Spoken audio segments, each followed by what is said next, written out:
জয় শ্রীহরি, শ্রী বিষ্ণু, নারায়ণ। সকলকে অনেক অনেক শুভেচ্ছা। আজকে বলবো দারিদ্রতা, অকাল মৃত্যু আমাদের সংসার জীবনে নেমে আসে।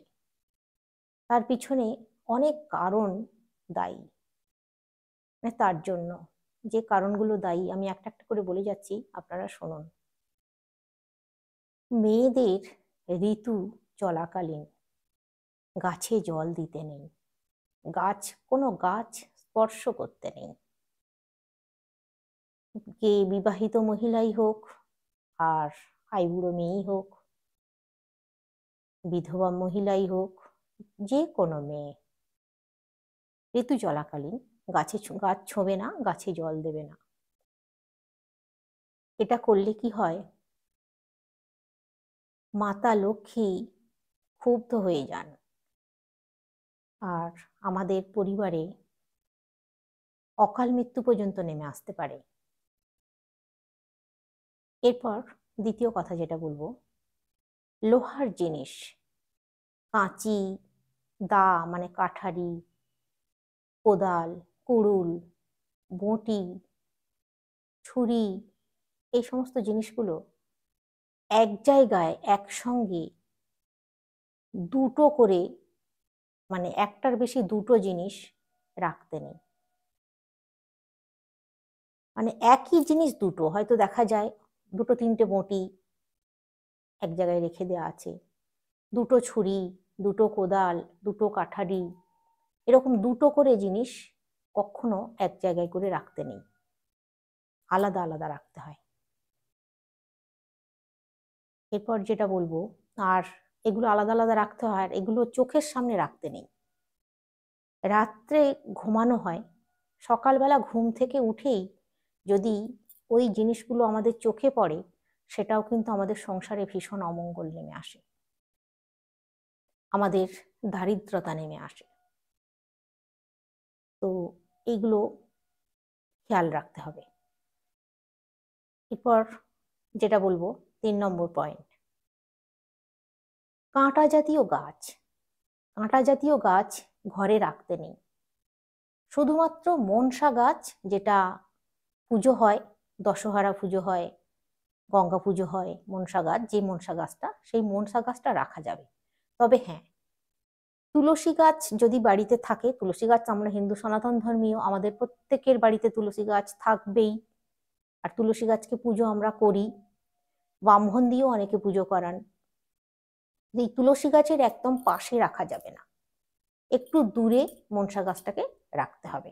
তুলসী গাছ থেকে অনেকটা ছেড়ে মনসা গাছটা রাখতে হবে। বাকি আর অন্য যে কোনো কাঁটা জাতীয় গাছ, যে কাঁটা গাছে ফুল হয় আবার, ওই রকম কাঁটা জাতীয় কোনো গাছ বাড়িতে রাখা একদমই চলে না। এই যে কাঁটা জাতীয় গাছগুলো মরুভূমিতে হয়, তো মরুভূমি মানে তো শ্মশান ভূমি, তাই না? মরুভূমিতে তো কেউ থাকতে পারে না, মানুষ কেন, পশু পাখি কেউ থাকতে পারে না গরমের দিনে বিশেষ করে, একমাত্র উট থাকে। উট সেইভাবেই ভগবান তাকে তৈরি করেছে মরুভূমিতে বাস করার জন্য, কিন্তু অন্য কোনো কেউ থাকতে পারে না, গাছপালা, পশু পাখি, মানুষ কেউ থাকতে পারে না।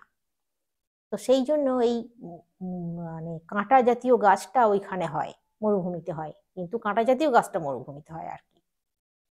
অতএব এই কাঁটা জাতীয় গাছ খুবই অশুভ গাছ, এই গাছ বাড়ির মধ্যে রাখা চলে না। মেহেন্দি গাছ, মেহেন্দি গাছও কিন্তু খুব অশুভ গাছ, এই মেহেন্দি গাছও কিন্তু বাড়িতে রাখা যায় না।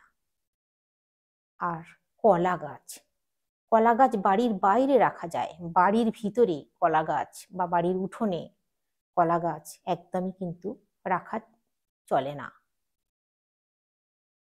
এরপর বলবো যেটা, বাড়িতে এই যে আমরা মেয়েরা অনেক বাড়িতে দেখেছি, অনেক বাড়িতেই আমার মানে নিজেদেরই পরিচিতদের মধ্যে আমি বাড়িতে দেখেছি, খাওয়া দাওয়ার পর এঁঠো বাসন সেইখানেই রেখে দেয়। হয়তো বিশেষ করে আবার এই গ্রামের দিকে যারা উনুনে রান্না করে, উনুনের রাত্রের দিকে বিশেষ করে উনুন ওই অবস্থাতেই রেখে দিল, রান্না হয়ে গেছে, উনুনে নেতাও দেয় না, কিছু করে না, উনুন খালি হয়ে পড়ে আছে। খাওয়া দাওয়া হয়ে গেল, বাসন অমনি উনুনের উপর চাপিয়ে দিল, চাপিয়ে রেখে দিল, পরের দিন সকালবেলা সে যা পারবে করবে, মাজবে। এটা কিন্তু করতে নেই। রাত্রিবেলা খাবার দাবার হয়ে গেলে উনান নেতা দিয়ে পরিষ্কার পরিচ্ছন্ন করে রাখতে হবে। আর যেখানে বসে খাওয়া দাওয়া হবে সেই সমস্ত বাসনগুলো যদি হাতে হাতে মেজে নেওয়া সম্ভব হয় অবশ্যই খুবই ভালো, খুবই মঙ্গল। এমনিতেই কথায় আছে এঁঠো সঙ্গী হচ্ছে মানে চণ্ডালের বাস এঁঠো সঙ্গীতে। ওই জন্য এঁঠো সঙ্গীটা কিন্তু অবশ্যই খুব মানা দরকার। খাওয়া দাওয়ার পর যে জায়গাটায় বসে খাওয়া দাওয়া হবে সেই জায়গাটা ভালো করে মুছে নিতে হবে। এঁঠো সঙ্গী বাসন একটা জায়গায় ভালো করে রেখে একটা ধারে রান্নাঘরে কিন্তু এঁঠো সঙ্গী বাসন রাখা একদমই উচিত নয়, রান্নাঘরের বাইরে রাখতে হবে। রেখে বাসনে জল দিয়ে রাখতে হবে। তাহলে কি হবে, এই মানে এই যে বাজে যে জিনিসটা যে আমি বললাম চণ্ডালের বাস হয় এঁঠো সঙ্গী, ওতে ভূত পেতেরও অনেক সময় উৎপাত বাড়ে বাড়ির মধ্যে। ওইটা করলে বাসন কোসনে অবশ্যই কিন্তু জল দিয়ে রাখতে হবে। এরপর যেটা বলবো সেটা হচ্ছে এই খাওয়া দাওয়া করার সময়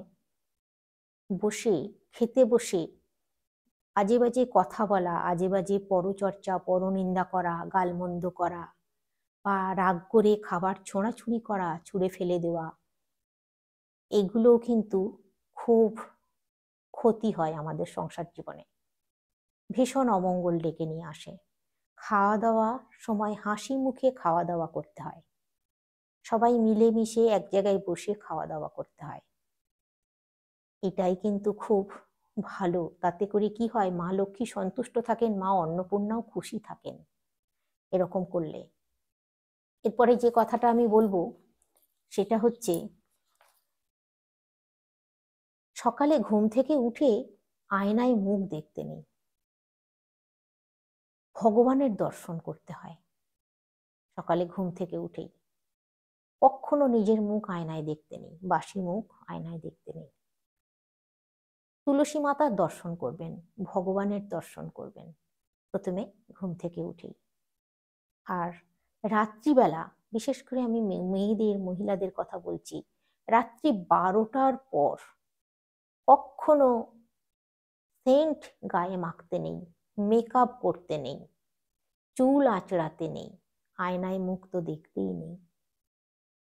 এগুলো কিন্তু করা যায় না। আর এই গায়ে সেন্ট লাগালে বা মেকআপ করলে, পাউডার মাখলে, স্নো সেন্ট মানে স্নো সেন্ট বা কোনো ক্রিম জাতীয় কোনো জিনিস মাখলে রাত্রি 12টার পর, মানে সুগন্ধি জাতীয় কোনো জিনিস, তাতে করে কি হয়, অশরীরী আত্মা শরীরের মধ্যে প্রবেশ করতে পারে ওই গন্ধের টানে। সেটা কিন্তু মারাত্মক ক্ষতি, অমঙ্গল তো বটেই, সংসার জীবনে খুবই অমঙ্গল। আর অকাল মৃত্যুও হতে পারে তার থেকে। তাই বলছি, এই যে কথাগুলো আমি বললাম এগুলো অবশ্যই মাথায় রাখবেন আর সেই মতো চলবেন। আশা করছি অনেক সুখ শান্তি বজায় থাকবে সংসারে, এভাবে যদি আপনারা চলতে পারেন। আর একটা কথা, তুলসী গাছের মাথার উপর দিয়ে জামা কাপড় কখনো মেলবেন না। ওই জামা কাপড়ের জল টপ টপ করে তুলসী গাছের উপরে পড়লে খুব ক্ষতি, সংসারে খুব অমঙ্গল হয়। মাতা তুলসী ভীষণ রুষ্ট হবেন আর আপনাদের ওপরে সেই কোপটা এসে পড়বে। তো আজকে এখানেই রাখছি, আগামী ভিডিওতে আবারও দেখা হচ্ছে।